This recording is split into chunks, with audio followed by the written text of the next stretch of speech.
30 տարեկանս դեռ չէր լրացել, բայց արդեն ոչինչ չէր մնացել։ Չէր մնացել կյանք, չէր մնացել հույս, չէր մնացել ոչ մի ընկեր, չէր մնացել առողջություն, քայքայված հարաբերություններ ծնողներիս հետ, չունեի ընտանիք, ամեն բան կորսված էր։ Սատանան ամեն բան քանդել էր իմ կյանքում՝ 2 դատվածություն, 15 տարի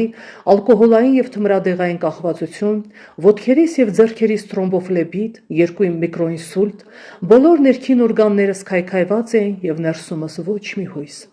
Ահա այսպիսի վիճակում էի գտնվում եւ դեռ չէր լրացել իմ 30 տարին։ Եվ մի օր մեր տուն եկավ մեր հեռավոր բարեկամներից մեկն ու սկսեց ավետարանել։ Նա եկել էր որպես եկեղեցու ներկայացուցիչ, նա եկել էր հենց Աստծուց, եւ մի անգամ, երբ բժիշկներն արդեն վերջնական ախտորոշում էին տվել ու ասել էին, որ ինձ առավելագույնը 2 ամիս ժամանակ է մնացել, ես ուրախացա։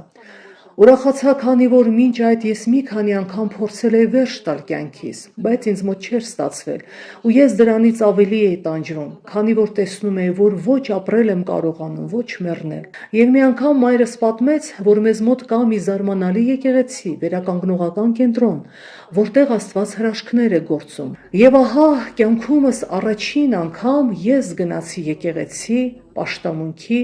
գտնվելով շատ ուժեղ ալկոհոլի եւ թմրադեղի ազդեցության տակ, ես առաջին անգամ եկա ու ոտք դրեցի աղոթքատան շեմին,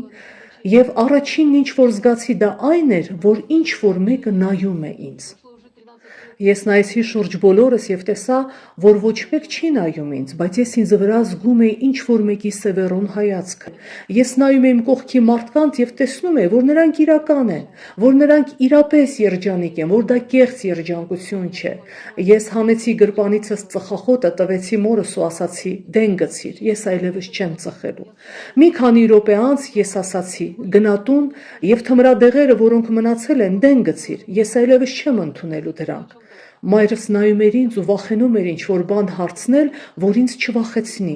Ասացի՝ ես չգիտեմ, թե ովքեր են այս մարդիկ, եւ չգիտեմ, թե ինչ են նրանք անում, բայց ես ուզում եմ նրանց հետ մնալ։